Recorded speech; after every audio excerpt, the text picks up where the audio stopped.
If you're thinking about changing your hair in 2026, this is a really good year to do it. Haircuts are becoming more realistic with softer movement and shapes that actually grow out beautifully. We have to start with the bob because it's still very much in its era. I can see that the blunt bob of last year, it's going to be getting a bit of an update this year. Instead of being ultra sharp and heavy like mine is currently, I think we're actually going to be seeing what I call the soft precision bob, where the perimeter is still really clean and intentional, but there's some point cutting and soft layering added so the hair moves more instead of sitting so stiff. Let's move on to trend number 2, which are air dry layers. Air dry layers are exactly what they sound like. These cuts are shaped so that the hair falls properly even when you don't blow it out. To be honest, there is nothing overly different about this cut other than the fact that the layering is light, it is very strategically placed, and it's focused on movement. This really is custom cutting at its finest. It is not a cookie cutter,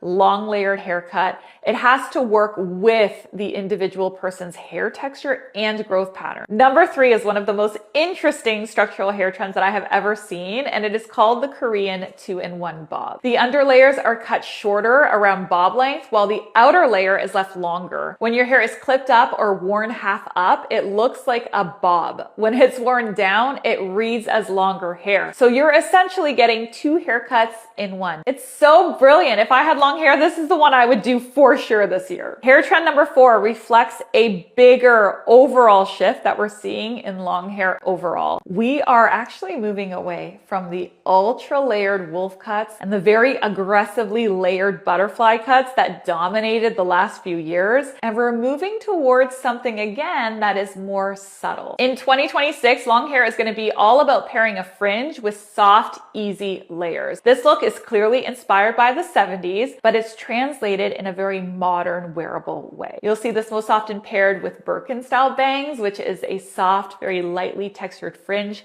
that skims the cheekbones and blends into the haircut. Trend number 5 isn't a cut at all, but it's one of the biggest hair shifts that we're seeing going into 2026. And many of you are going to be happy about it because the side part is officially back. It was inevitable that this was going to come back because it's just so flattering on everyone. A side part adds lift to the root, it softens the face, it balances asymmetry, and it brings focus to the eyes and cheekbones, which makes it an incredibly photogenic part line. It really is a simple style change that can make your entire haircut feel so different.